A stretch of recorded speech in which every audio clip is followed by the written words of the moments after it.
Nagsagawa ng isang medical mission ang kapitan aspirant na si incumbent kagawad Louie Afable, katuwang si Marty Soto, pamilya nito at si Dr. Emil Bautista.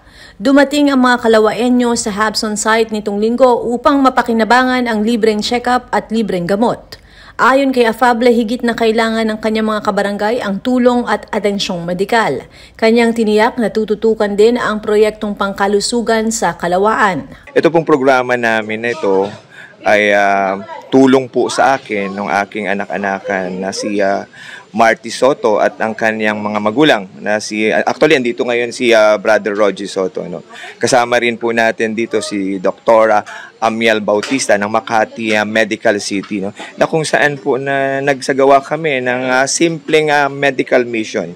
Alam niyo po, kung matatanong niyo po, ito po ang isa sa mga prioridad ko na programa pag tayo po ang manunungkulan at mahalan na punong barangay dito sa Barangay Kalawaan. Kung makikita nyo po, prioridad ko po kasi ang mga senior citizen at ang mga kabataan dito sa aming barangay.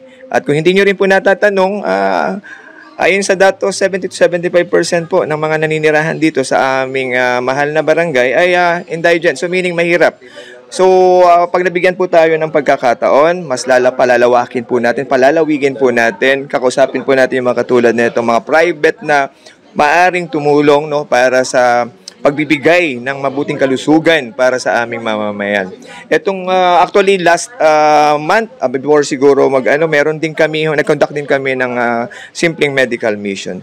Dahil naniniwala po ako, dahil po ang aming barangay ay isa sa pinakamaraming residente na walang kapasidad o walang kakayahan na magpa-doktor. Sa simpleng pamamaraan po namin na ito, nakakataba nga po ng puso. Dahil may mga tao, no, sa katauhan, katulad nila Marty Soto, nila Brother Rogie Soto, no, na nagbibigay ng ganitong tulong na lubos na napapakinabangan ng mga kabarangay ko na mga mahihirap. No. Dito po sa Purok 6, dito ho si nanay kanina, nakausap po natin. Ang laking tulong daw po sa kanya sapagkat hindi na ho siya magpapacheck up. Magkano ho papacheck up ngayon? So bidang ngayon siguro nasa 1,500, no? So plus yung gamot pa. Ito ho, mga branded pa ho yung gamot na binigay dito at ang magaling pa ho yung ating doktor. Kaya nagpapasalamat din po kay Dr. Amiel Bautista sa pagkakataon ho na nakapagbigay ng serbisyo po dito sa aming barangay. Hindi man ganun kadami, pero 100 o 50 man yan, ang importante dyan, ilang tao ang natulungan po natin ng ganyan. Pag tayo ho, nabigyan ng pagkakataon na palarin at manalo ho, no? Palalakasin po natin ang pakikipag-ugnayan po sa lungsod ng Pasig, especially po sa City Health, para mas lalo hong mapunuan yung mga pangangailangan ng mga kabarangay ko dito pagdating po sa pangkalusugan. At alam nyo po, kaya nga andito maraming senior citizen kanina nung mga nagdaan dito. Pag tayo po nabigyan ng pagkakataon, no, atasan po natin yung mga BHW po natin na mag-conduct ng survey. For example, dito po sa Purok 6, aatasan po natin ang ating BHW na mag-conduct para ma-survey po natin yung mga pangailangan ng mga senior citizen natin, no? Kasi isa sa prioridad po natin yan, kasi po ako po ay nag-iisa na lang po ang aking magulang. Aking mama po ay isang senior citizen na po. Ano po yung gusto natin, pangarap po natin dito?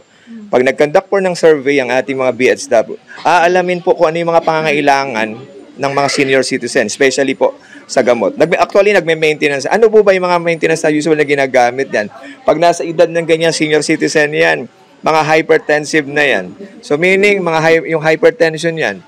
Sa ganyang edad, may mga diabetes na po yan. So ano dapat nating ibigay dyan? So yung immediate na pangangailangan, ihahatid mismo doon sa kanilang mga tahanan para hindi ho masayang yung pondo ng pamahalang barangay na kung saan bibili tayo ng hindi naman kailangan ng komunidad. So, ayusin po natin, pagpaplanuhan, pagagandahin po natin. Actually, si Dr. Amiel ay isang internal medicine, no? So, kung mapansin natin, may matanda, may mga bata. Sa panahon kasi ngayon, sa weather condition, karamihan, kahit matanda, merong ubo. Ayun po yung nangyayari. Ang mensahe ko po sa kapartner po natin, no? Especially po sa tumulong sa atin, sa pamilya Soto, no? Especially kay Marty, sa aking anak-anakan.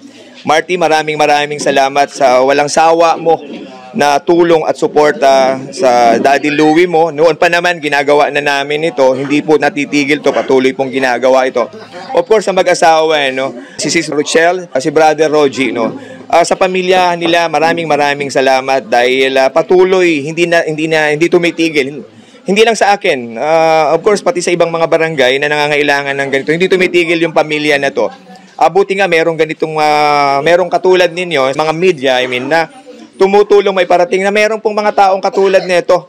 At tayo naman po, makikipag-ugnayan tayo sa mga katulad nila na para palawigin pa po pag tayo po lalo ang nanalo dito na maraming tumulong mag-conduct tayo ng mga medical mission para dito. No? At sa aking mga kabarangay naman po, umasa po kayo na isa sa prioridad po ni Kapitan Louie Afable, ni Kapitan LA ay ang kalusugan. Bibigyan po natin ng pansin ito. Pag-iibayuhin po natin, magkakaroon po tayo ng mas maramihan, mas malawakang medical missions na mismong ibababa po natin sa bawat purok dito sa ating barangay. At pakikipag-ugnayan po tayo sa pamahalaang lungsod ng Pasig para paigtingin po yung koordinasyon para mas maganda kung tulong-tulong po tayo sa pag-mimentina ng kalusugan ng ating mga mahal na kabarangay dito sa Barangay Kalawaan. Napag-alaman na matagal nang ginagawa nila Soto at Bautista ang pagbibigay ng libreng medical consultation at pamamahagi ng gamot sa Pasig. Matagal na naming layunin to ever since 2019 pa at saka nung high school ako. Layunin na namin to ng pamilya ko, lalong-lalo na nung panahon pa ng Ondoy. Nagbigay kami ng mga sako-sako ng bigas. High school pa lang ako noon. So, ngayon, nasa puso talaga namin tumulong sa mga tao, lalo na sa mga alam namin na hindi kakayanin ng pang-medical. So, mas lalo namin tinutulungan sila kasi alam naman natin araw-araw ang health po natin ang napaka-importante sa pang-araw-araw natin kailangan tandaan na isa lang ang buhay. So pag nawala ito, maraming maiiwan na pamilya, maraming maiiwan na kaibigan. So masakit ito sa amin pag nawawalan kami ng isang kasama sa buhay. So lagi naming iniingatan at lagi naming sinasabi na isa lang ang buhay at lagi natin kailangan pag-ingatan. Kaya matagal na kaming tumutulong sa mga gantong bagay-bagay.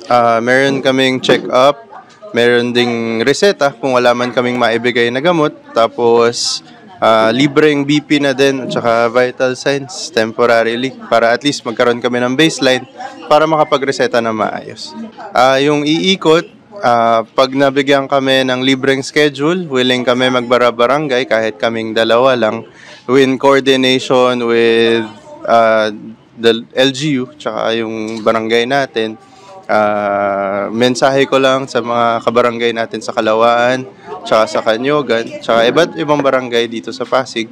Lagi po tayo mag-iingat. Flu season po ngayon, so kailangan natin uminom ng maraming vitamins at mag-hydrate tayo lagi. Dahil mainit ang panahon, init, ulan, vitamins lang ang katapat. Mas active ako dati, nung part ako ng student council ng UST Medicine, pero lately medyo nagiging busy lang. But when merong opportunity, like today, na mag-medical mission, ginagawa talaga namin. Una sa lahat, gusto natin makatulong. Maraming may sakit na walang access sa gamot, walang pambili gamot. Tayo, meron naman tayong mga gamot na mga donation din. So, bakit hindi ibigay sa mga may kailangan? Maganda po yung nakakatulong tayo eh. Bukod sa feeling of accomplishment, syempre, nandun din yung na re-reiterate natin sa mga tao ang importance ng health. Number 1, pagdating sa unang station, nagba-vital signs tayo. Sa matatanda, BP, heart rate, oxygen saturation, saka yung respiratory rate. Meron tayong ilan na medyo matataas ang BP talaga, 180, 160. So meron tayong gamot para doon, clonidine, meron din tayong mga losartan. Then pagdating sa akin, clinical assessment na po tayo. So what we do is interview, history ng pasyente, pangalawa, mga dati ng sakit, maintenance. Tapos kung yung mga kailangan nila na gamot is meron tayong available, binibigay natin. If wala po yung kailangan nilang gamot, nagre-reseta na lang po ako. Well, sa mga Pasigueño at sa mga taong nakita namin today, napaka-importante po ng health ngayon. Ang daming viral na illness, ang daming may flu. So important po, inom tayo tubig, inom ng vitamins, maintain a healthy lifestyle. Nagpasalamat ang mga naging benepisyaryo ng proyekto. Maganda naman na naging resulta ng aking check-up dahil before, mga August, nagpa-general check-up ako, laboratory, which is may mga findings na Ngayon naman, okay naman ang naging sa akin. So, may improvement yung nangyaring gamot. At tama naman sa lahat ng sa akin. Ay, napakalaking bagay po sa amin dito sa barangay niya na may magkaroon ng live-in check-up, lalo-lalo na sa katulad ko, senior, 66 years old. Siyempre, ang laking bagay. Punta ka ng laboratory, punta ka ng doktor, 500 every check-up, di ba? Ngayon, eto, libre na check-up, libre pa gamot. Di ba, napakalaking bagay na kasi sa panahon ngayon, lalo na sa amin senior, maasa na lang minsan sa mga anak, siyempre, na is napakalaking bagay. Nagpapasalamat po ako kay tumatakbong Louie Afable sa ginawa niyang conduct na to dahil marami po siyang kababayan namin na natulungan. Bata man o matanda, napakalaking bagay po talaga sa amin yung magkaroon ng libreng check-up, libreng gamot, which isang kaganda naman po ng klaseng gamot na mga ibinibigay. Kaya napakalaking bagay po talaga. Ako si Luan Peñano para sa latest ng iNews Pasig.